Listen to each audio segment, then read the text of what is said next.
आप भी सुनो, मैं भी सुनूंगा।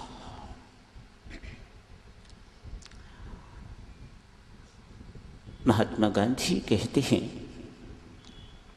जब मैं अंग्रेज़ों की चाल में फंस जाता हूँ तो मैं दो का सहारा लेता हूँ। एक तो अपनी माँ की गोद में जाता हूँ, दूसरी मैं अपने पिता का सहारा लेता हूँ। लोगों ने महात्मा जी से पूछा, आपके माता पिता तो कब के मर चुके हुए हैं, क्या स्वर्ग में आप जाते हो या वे आते हैं आपके पास? गांधी जी जवाब देते हैं, अरे नहीं भाई,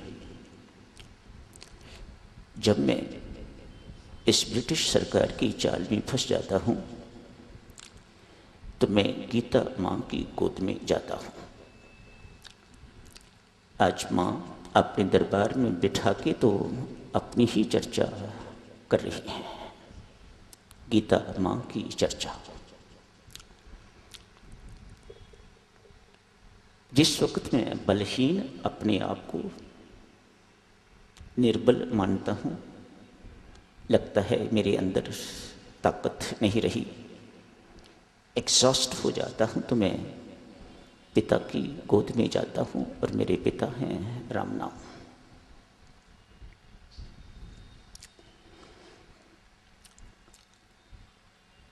महात्मा गांधी आगे फरमाते हैं, भाई इनका आश्रय लेने से एक श्लोक गीता जी का पढ़ लेता हूँ तो स्पष्टीकरण हो जाता है। दो चार माला, अधिक तो मेरे पास समय नहीं है।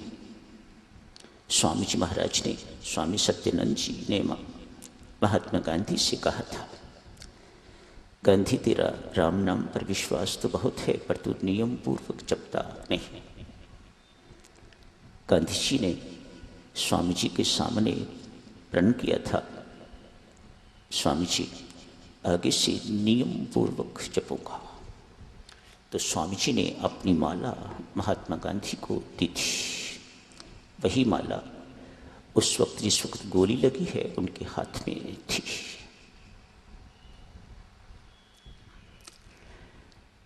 सन 1918-19 की बात है। महात्मा गांधी साबरमती आश्रम में थे। मन में जिज्ञासा हुई, मुझे गीता जी का अध्ययन करना चाहिए।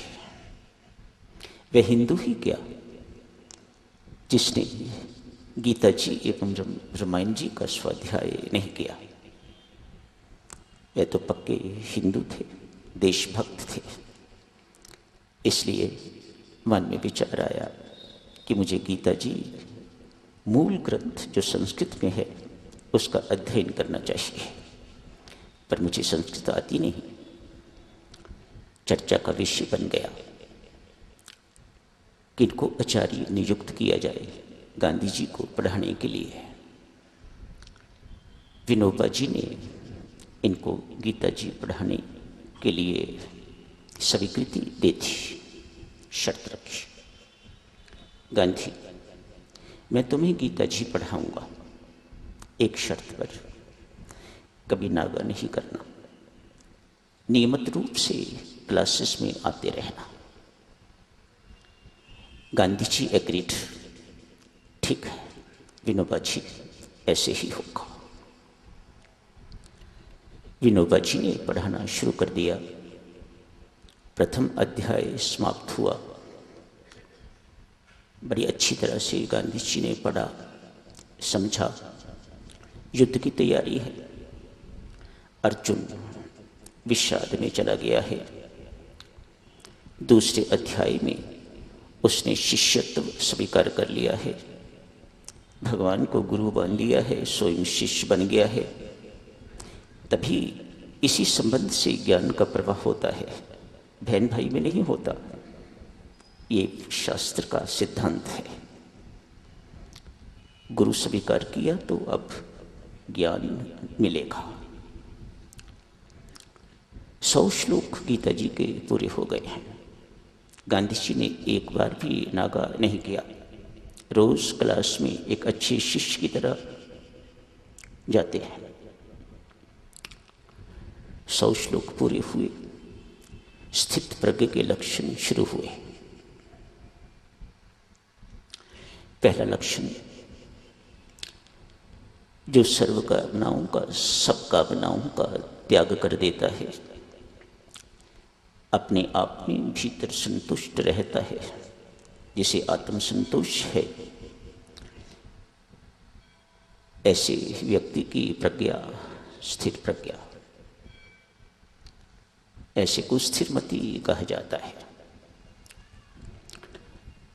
ये लक्षण सुना और गांधी जी ने आना बंद कर दिया। गांधी जी आए नहीं, क्लासेस जारी रखी। एक महीना इसी प्रकार व्यतीत हो गया, गांधी जी आए नहीं। आज अचानक 1 महीने के बाद फिर आ गए। आचार्य का अधिकार है डांट लगाना। पूछा, इतने दिन आई क्यों नहीं? कहा, विनोबा जी, जो प्रथम लक्षण में पड़ा उसे जीवन में उतार रहा था। बड़ा कठिन काम है। गांधी जी कहते हैं बहुत कठिन काम है, पर कुछ मुझे सफलता मिली है, तो आज पुनः आगे बढ़ने के लिए आ गया हूं। भक्तजनों, बेशक गीता जी में भगवान श्री कहते हैं, जो गीता जी का पाठ सुनता है उसका भी कल्याण होगा। कब होगा ये भगवान नहीं कहते। कल्याण होगा सुनने मात्र से, श्रवण मात्र से। लेकिन आप अभी कल्याण चाहते हो, इसी जन्म में कल्याण चाहते हो, तो आपको उसके कुछ अंश अपने जीवन में उतारने होंगे। यहाँ भगवान की बात नहीं माननी, यहाँ शास्त्र की बात माननी है। मैं ठोक बजा के कहूँगा आपको, हर जगह पर भगवान की बात नहीं मानी जा सकती है, लेकिन किसी भी जगह पर शास्त्र की बात अस्वीकार नहीं